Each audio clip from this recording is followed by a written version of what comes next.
Hey, welcome back guys, this is Matt Larson 10, and today I thought I would make a little video where we talk about consistency. Let's compare two people, Ron Paul and Mitt Romney, because I believe consistency is something that we definitely need in a president.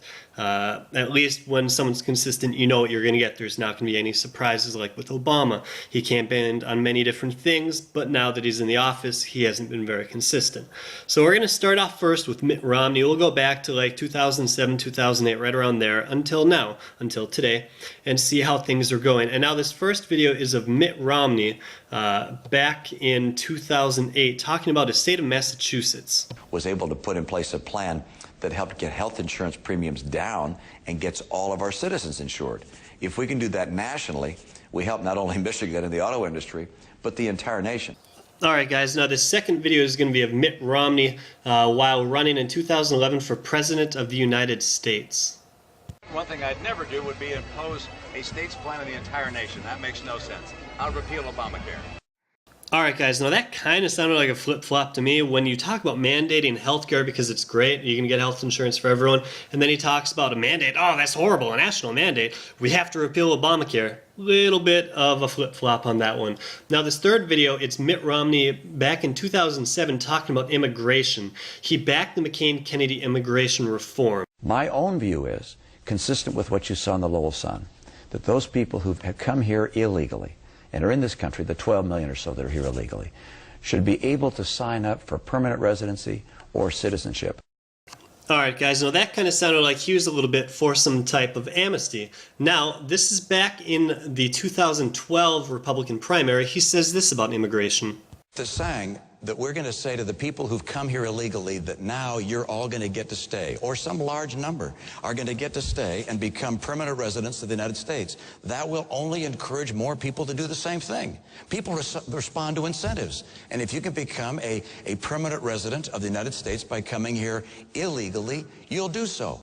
I think that one's pretty self-explanatory, guys. First, he's for amnesty, and now he's, oh, of course we can't do this. That would just give him incentives. I mean, you guys, you're speaking out of one side of the mouth and saying the other thing. So now this one happens to be my all-time favorite.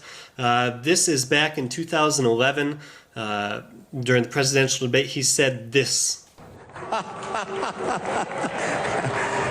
Governor Romney? Rick, I don't think I've ever hired an illegal in my life. And about 5 minutes later. Number two, we hired a lawn company to mow our lawn, and they had illegal immigrants that were working there. I love that, guys. I mean, he just completely put his foot in his mouth again.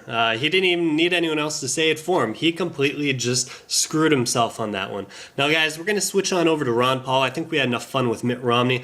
I'm going to show you guys a couple clips of Ron Paul going all the way back from 1988. This is how consistent this man has been. He's been over 30 years of just strict consistency, but this is, I think, some of the three best videos that you can pair them together just to show how consistent he is on this message. I'm going to leave you guys out with this. Make sure that you guys thumbs up this video, share, hit that subscribe button if you haven't yet already. Stay up to date on all the current Ron Paul news. And as always, guys, it is Matt Larson 10. Go Ron Paul. Peace. How would you handle the trade debt?